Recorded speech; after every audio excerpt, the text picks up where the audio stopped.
अस्सलाम वालेकुम एवरीवन। आज हमने काम करना है हमने रफ रजिस्टर पर। इसलिए आप अपने रफ रजिस्टर खोलें, उसके दोनों इतराफ जो है हाशिया लगाएं। दाएं जानिब आज की तारीख और बाएं जानिब आज का दिन लिखेंगे और सेंटर में लिखेंगे घर का काम।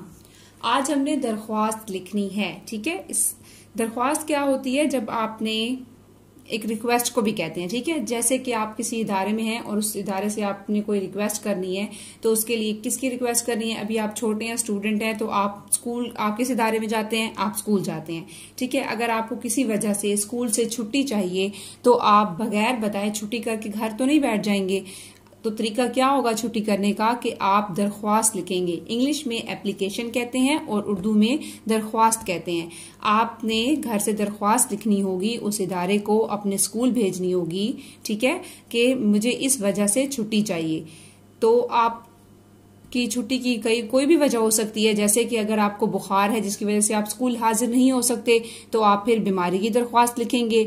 अगर आपको घर में बहुत जरूरी काम है और आपने उसकी वजह से स्कूल से छुट्टी करनी है तो उसकी लिए आप लिखेंगे जरूरी काम की दरख्वास्त।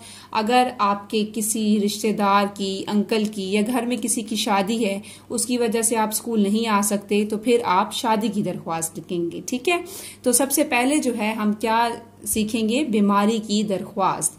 कि अगर आप बीमार हो जाते हैं तो आप स्कूल में कैसे दरख्वास्त भेजेंगे कि आपको छुट्टी चाहिए, कि आप बीमार हैं और आप स्कूल हाजिर नहीं हो सकते। तो दरख्वास्त लिखने का क्या तरीका होता है कि सबसे पहले जो है हम जहां एप्लीकेशन दरख्वास्त भेज रहे होते हैं उस इदारे का नाम लिखते हैं, ठीक है। पहली लाइन में आपने उस इदारे का नाम लिखना होगा, दूसरे नंबर पर आपने मुखातिब करना होगा प्रिंसिपल को, तीसरे नंबर पर जो है आपने बताना होगा कि किस वजह से आप स्कूल नहीं आ सकते, और उसके बाद लिखने के बाद आप एंड पे अपना जो है तारुफ लिखेंगे कि किसने एप्लीकेशन भेजी है, अपना नाम, अपनी क्लास और तारीख लिखेंगे, ठीक है। अब लिखने का तरीका क्या है आपको मैं पढ़ाती हूँ, आपने इसी तरह लिखना होगा, ठीक है। मैंने आपको बताया दाएं जानिब आज की तारीख, बाएं जानिब आज का दिन, सेंटर में घर का काम। उसके बाद आप नीचे एक लाइन छोड़ लिखेंगे बीमारी की दरख्वास्त। बखिदमत जनाब प्रिंसिपल साहिबा द स्पिरिट स्कूल मियां वाली। पहली जो है तरीका जो है शुरू उसका ऐसे आपने स्टार्ट लेना होगा। उसके बाद आप एक लाइन छोड़कर दरमियान में लिखेंगे जनाबे आलिया, ठीक है। उसके बाद आपने आगे वजह लिखनी है जिसकी वजह से आप स्कूल हाजिर नहीं हो सकते। पहले आपने इदारे का नाम मेंशन कर लिया, प्रिंसिपल को मुखातिब किया, उसके बाद आपने वजह लिखनी है जिसकी वजह से आप स्कूल नहीं आ सकते। मुअद्दबाना गुजारिश है कि, मुअद्दबाना क्या मतलब? अदब से गुजारिश, रिक्वेस्ट कर रहा हूं, ठीक है, या कर रही हूं कि मुझे कल से बुखार है जिसकी वजह से मैं स्कूल हाजिर नहीं हो सकती या सकता। अगर आप लड़की हैं तो आप क्या कहेंगी? सकती। अगर लड़का है तो सकता। जिसकी वजह से मैं स्कूल हाजिर नहीं हो सकती या सकता।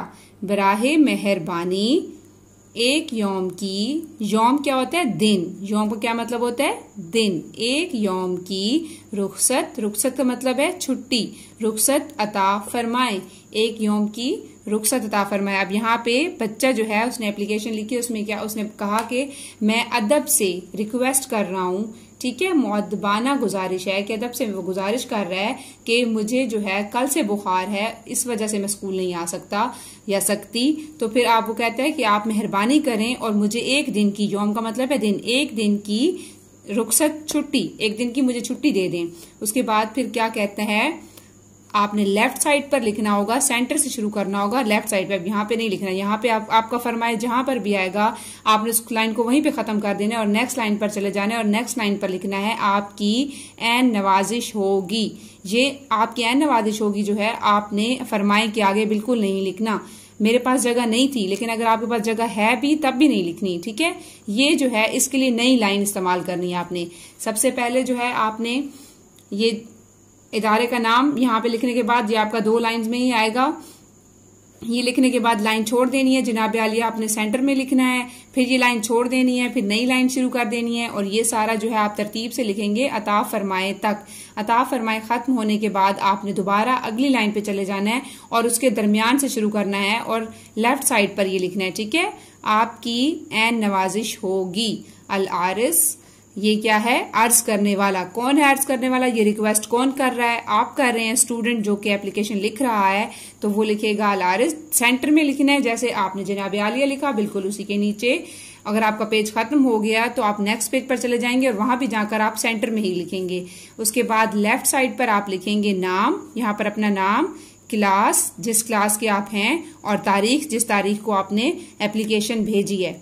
ठीक है, ये सारी एप्लीकेशन लिखने के बाद अगर आप अपना नाम, क्लास, तारीख नहीं लिखेंगे और स्कूल में एप्लीकेशन भेज देंगे तो स्कूल वालों को कैसे पता चलेगा कि किस स्टूडेंट की एप्लीकेशन आई है, किस स्टूडेंट को बुखार है। ठीक है, इस एप्लीकेशन की आपने यहाँ से बार बार पढ़ाई करनी है ताकि आपको ये पढ़नी आ जाए। ठीक है, और इसके अलावा आपने ये इमला की मश्क करनी है। ये 4 अल्फाज हैं, मैं आपको पढ़ा देती हूँ। बेसाकिन, खेद अल खिद, बखिद, मीम ते मत, बखिद मत। इसको आपने इस तरह से 3 बार लिखना है। ठीक है, एक बार इधर एक बार इधर, इस तरह एक लाइन में 3 बार लिखना है। जीम साकिन, नून अलिफ ना, जिनाब, बेसाकिन जिनाब, बखिदमत जिनाब। पेसाकिन, रेनून रेन, सीन साकिन, प्रिंस, पेलाम्पल प्रिंसिपल, बखिदमत जिनाब प्रिंसिपल। स्वाद अलिफ सा, हे साकिन सा, बेहेबा साहिबा, बखिदमत जिनाब प्रिंसिपल साहिबा। ये 4 अल्फाज हैं। इन 4 अल्फाज को आपने 3-3 बार लिखना है। इसकी मश्क करेंगे ताकि आपको ये अल्फाज जुबानी भी लिखने आ जाएं। इसके अलावा आपने एप्लीकेशन की बार बार देखकर पढ़ाई करनी है ताकि आपको पढ़नी आ जाए। ठीक है, आपका आज का इतना ही काम था। Thank you so much. Allah Hafiz.